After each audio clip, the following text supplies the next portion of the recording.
FSN Radio. It's all about what's next. Go to financialsurvivalnetwork.com and sign up for your free weekly newsletter. You'll also get 3 free reports. The Financial Survival Network. It's all about what's next. Welcome. You are listening to the Financial Survival Network. I'm Kerry Lutz. It's June 13th, 2017. Well, hey, first, if you want to contact us with comments, feedback, email address is kl@kerrylutz.com. And, well, important thing right now is the market is extremely high. Is it peaking? Is it at a top, or will it soon be? Good question. And with us is our friend David Scranton of Sound Income Strategies, who's, as he likes to say, has gained a level of notoriety over the years as an advisor who is particularly protective of his clients' assets. So that's a refreshing message there. David, welcome back to the show. Gary, thanks for having me back. Obviously, I didn't do too bad of a job last time. Right. So I wanted to talk about the fiduciary rule that of all agencies, the Department of Labor has promulgated. It looks like it's being delayed. It might be modified or even canceled. But first, I think you need to tell us what the fiduciary rule is and why it's so important. Sure. Well, the spirit of the fiduciary rule is good. But unfortunately, like a lot of laws and rules that are put out there, they're good in spirit, they're well intended. It's the execution of those, the implementation of those that becomes problematic. And the same is true with the fiduciary rule. Some advisors are fiduciaries. Those are people who are registered investment advisors or investment advisor reps who charge a fee for financial advice or for asset management. But some are not. They're commission-based, whether it's commission-based broker or mutual fund salesperson or insurance or annuity salesperson. Those commission-based reps do not have to act as a fiduciary. And the difference is that a fiduciary, of course, has to act in really to the best value of a client and do the best thing they possibly can for each individual client. Whereas a commission-based salesperson only needs to rise to a suitability standard. In other words, they make a recommendation. It doesn't have to be the absolute best for the client. It just has to be a suitable recommendation. Right. So it's a much broader acceptance level. The lower standard. So I believe that this is, what President Obama put forth was really good in spirit because he tried to raise all advisors to fiduciaries, at least when dealing with IRAs and retirement accounts. And that's overall is a good thing. It's the implementation thereof and leaving too much in the hands of the courts that I think is the negative part of it. Right. And obviously, there's been abuses. There's been real injustices done to clients because a lot of the people that you deal with when you're dealing with your money, managing it, investing it, etc., really are fiduciaries, but they don't always act in your own best interest, do they? Well, the interesting thing is if you're limiting it to the rule of those who are fiduciaries, who are investment advisors, you can regulate and say, okay, you must act in somebody's best interest.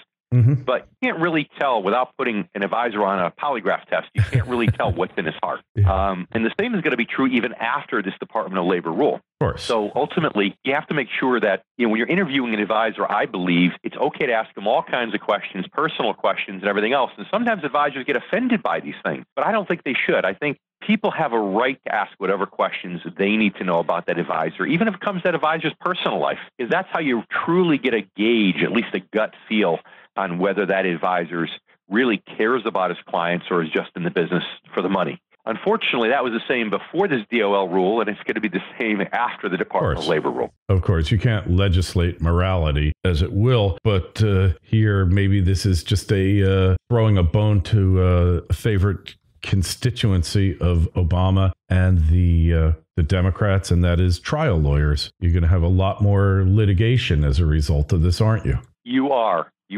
And that's one of the big issues that I have and concerns about this is basically what's saying in this document is, look, if the client's signing off saying, I understand that if I have any dissatisfaction here, I'm suing you. I'm suing the advisor. So it's kind of like going to a doctor's office and everybody knows they sue their doctor if there's malpractice, but it's kind of like putting it right out there and saying, hey, I'm suing you if I'm dissatisfied for any reason.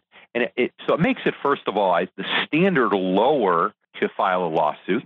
And then what it also does is leave a lot of things in the hands of the courts. For example, the DOL ruling says that compensation has to be legal. I apologize. Compensation has to be reasonable. But then when pushed to answer that, the DOL said, well, we don't know what's reasonable. We're going to leave that in the hands of the courts and the judges. So now if you're an investment advisor and you're charging, you don't really know what's reasonable and what's not. For those that are still doing commission-based work, and there's nothing wrong with an advisor collecting a commission. The question becomes, well, what's a reasonable upfront commission? Well, again, that's in the court's hands. So that's going to be a legal battle that'll ensue at some point after the DOL rule gets fully implemented, which is now targeted for January 1st. So question is, the courts are crowded enough as it is. Is this really helping them, helping you as a client? Is it really helping you? That's the question. Look, someone who's got money to invest knows that the person that they're going to see is not assisting them as an act of charity, correct? I mean, aren't they trying to apply like an FTC rule of least sophisticated consumer down to investors who should be probably more sophisticated than the average consumer? Well, investors are across the board in terms of sophistication. So one of the things the DOL rule is saying is that you do need to expose all the fees. You have to disclose your visible fees, your hidden fees that are within mutual funds, let's say, which is, by the way, really going to hurt the mutual fund industry, I believe. But if you have a commission, you have to disclose what that upfront commission is. So disclosure is good. I have no problem with that. The concern, though, is that, if someone got a 5% commission on the sale of an investment product, is that reasonable or not? Well, they don't know, and the courts are going to decide after the fact. But unfortunately, the regulatory authorities, and I'm sure the courts are going to take this stance, have this bad habit of creating a regulation on January 1st of 2018, and then going back and actually holding somebody accountable for that from 2016, before the rule even existed. And that's my concern, is that the courts now say, well, that 5 wasn't reasonable, 3's reasonable. And now that advisor really trying to make his best judgment, but not knowing, has a fine or a penalty of some sort, et cetera. So I just believe that instead of punting it to the courts, it would be nice if the DOL actually came out and worked with the SEC and worked with the insurance commissioners or FINRA and said, hey, this is what's reasonable for this type of product. At least people would know, and everyone would be on a fair playing field. Mm-hmm. Yeah, so it introduces a large amount of uncertainty, but you think the actual rule itself makes sense in the abstract? The spirit of it is wonderful. I've always felt that, doctors have to take a Hippocratic oath. Well, why shouldn't financial advisors? Whether we're fiduciaries or not, we should be held to a higher standard. We shouldn't be, if you sell a car to somebody because you're a car salesperson and there's a little bit of buyer beware, well, okay, so be it. It's a car, but we're talking about people's lifetime savings here. So all in all, it is a positive thing. They just have a lot of repairing to do to make it right and make it reasonable. And so obviously, if you're doing business with someone, you should know how they're profiting from you, right? How they're profiting by you. Absolutely. But there's a lot of ways people profit that aren't necessarily in black and white, right? And that now is going to have to be disclosed. I remember the first time I hired an interior decorator, maybe 17, 18 years ago, to do some work in my house. And they were charging me an hourly fee, and I was paying that. And then I later found out they're also getting a markup on all the furniture they were buying and things to put in the house. And I remember being that angry that I didn't realize that there was the markup that they were getting paid. And that's just for a little bit of interior redecorating. So, imagine when it's people's life savings, they have a right to know for sure. Yeah, absolutely. And there's an obligation to tell them, right? I mean, you should tell them. You shouldn't need a rule from the government. That's basic ethics, basic integrity, right? That's absolutely correct. But it's human nature. Think about it. If the commission is going to be an impediment to the sale, a negative, and there's no requirement to do it, most advisors aren't going to mention that negative. They'll, especially if they're not getting paid out of the client's pocket, if they're getting paid from the mutual fund company or from the insurance company, why say it and put that hurdle up there? But now they have to. Absolutely. So how do you work it, David? How do you avoid these conflicts? Well, again, as investment advisors, registered investment advisors, we are fiduciaries, and we already have to disclose all that information. So it's interesting for advisors that were working under a business model like ours, very little has changed. The only thing that has changed is that big question mark about what is reasonable advisor compensation that the courts are going to sort out someday. But beside that, it's business as usual for us. Maybe another piece of paperwork or two with a client, but it's really quite simple. But other advisors that are commission-based are going to have a real hurdle here. They're going to have a real struggle. And part of it is because, they're not used to having to disclose invisible commissions. Visible commissions, yes, they have to, but the invisible ones, they're not used to disclosing that typically before they get a new client. So think about this. A financial advisor who's commission-based, their first transaction with a client, they've got to put this thing in front of their nose and says, Mr. Client, please sign this saying you understand that on your $100,000 investment, I'm making a $5,000 commission. Mm-hmm. That may just be enough for the client to have some pucker factor and pull back and say, you know what, I have to think about this. So it is going to significantly affect a lot of those commission-based advisors and brokers.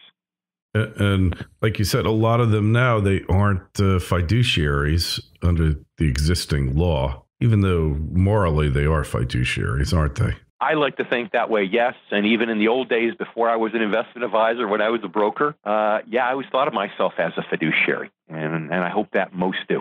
Yeah, because look, you're responsible for somebody else's money, helping them make a decision about it. I mean, that's a little more than just selling somebody a car or a boat or something, right? Absolutely. And, but it's not going to eliminate opinions. There's still advisors who have strong opinions the market's going up, strong opinions that the market's going down, and they could be persuasive.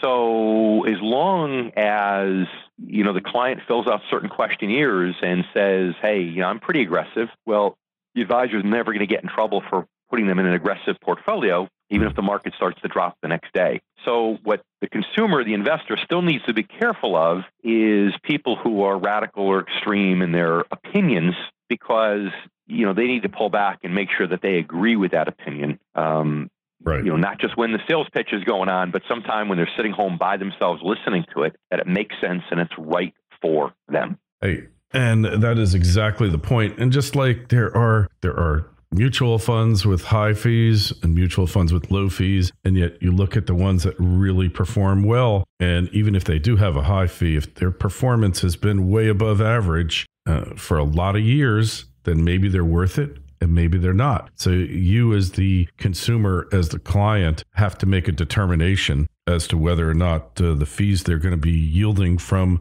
your transaction are worth it effectively, right? That's right. That's right. Absolutely. And it's, they're making a big lean on fees and fee disclosure. And I think that's important. Most that came from the 401k world, where small companies have these group annuities with mutual funds in, where the salesperson can actually negotiate their commission, and fees can range anywhere from 1% to 3%. And they're hidden. So nowhere in there does the average participant in a 401k plan, for example, know whether it's 1, 2, or 3. Right. So disclosing that is important. If anything, I wish the DOL did a little bit more with talking about allocations and what being a fiduciary means as an allocation. For example, you could be 80 years old and retired, but yet if I put all your money in the stock market, I can still claim I'm acting as a fiduciary under certain circumstances, which is something that I personally have an issue with. So that's where I think that they focus maybe a little bit too much on fees and not so much enough on allocations per se. Right. All right. Well, hey, there's always room for disagreement as far as investment strategies go. And I guess the more the client knows, the better served the client's going to be. So we're just going to have to see what happens here with this fiduciary rule. I mean, Wall Street has been fighting it tooth and nail, haven't they? Wall Street has been fighting it, although they've already invested most of the money that's going to take for the infrastructure to comply, which was the interesting thing because they were ready to go back on April 9th, and literally I think it was April 8th when they said we're going to extend it by 60 days. So, and I have a feeling that may happen again. We may get right up to December 31st, and then they give everybody another 6 months or so. But yes, Wall Street's been fighting it because, of course, Wall Street wants as few restraints and constraints as possible so that they could sell more products and they could make more money. So there's always that fine balance, and there's no perfect answer. Even what I said a moment ago about having some guidelines on allocations. Some would say, well, that's not a free economy. Capitalistic investors should have that choice. If I'm 102 years old and I want to put all my money in the stock market, who cares? That's where you always struggle because you get differing opinions, and it becomes a political thing, as you could easily see. Yeah. Oh, yeah. It's become very political. So Wall Street's already accepted the reality of it and planned accordingly. And now they're fighting over it. So it's really interesting. Now they're fighting over it, and now there's some talk about the Securities and Exchange Commission getting in, taking it over, which I would love to see. They should have. Yeah. That's right. Mm-hmm. And then, I always thought about the insanity of, in case any of your listeners are wondering, why is it only retirement money in IRAs? Shouldn't somebody be a fiduciary for my non-IRA? Well, the answer, of course, is yes. But because President Obama had gotten the DOL involved, the DOL doesn't have any jurisdiction over non-retirement accounts. Correct. If the SEC takes it, my hope is that it will be more reasonable, more specific, less left up to the courts, and maybe it actually will include everything. Yeah, not exactly. Just IRAs and retirement accounts. Yeah, this is a really awkward way of doing it, and it just shows you the degree of regulatory capture at the SEC. They should have done this years ago, right? Really? Yeah. It's just tough. In some ways, I feel sorry for them because they're underfunded. As most governmental agencies are today, they're underfunded. So, I'm not sure how the DOL managed to do this, but I think it's part of the reason why they're pushing a lot off to the courts, because it took all they had just to write it. And now who's going to enforce it? Well, we can't enforce it. We don't have enough people. So let the courts do that. Yeah. It'll be another arbitrated dispute under the agreement, I'm sure. That's what it'll come down to. No doubt. Yeah, that wouldn't surprise me. Yeah. Well, David, it's always interesting speaking with you, getting your perspective on things. Email us. I'll pass your questions on to David, KL@kerrylutz.com. David, where's the best place to find you and get your book, which we should have mentioned? Sure. If they want to get the book, Return on Principle, they can go right to our website, www.returnonprinciple.com. And, of course, principle ends in PLE, returnonprinciple.com. Correct. Okay. And in any event, you'll find a link to David's site in the show notes to this interview. And follow us on Twitter @KerryLutz, and follow our Facebook page, like it. It's Financial Survival Network. We got a lot of interesting, funny tidbits, absurdities that take place in day-to-day life, especially in the financial markets, which you're no stranger to, David. Thanks so much for coming on, and we'll talk to you again very soon. It was my pleasure, Kerry. Thank you. FSN Radio. It's all about what's next. Go to financialsurvivalnetwork.com and sign up for your free weekly newsletter. You'll also get 3 free reports. The Financial Survival Network. It's all about what's next.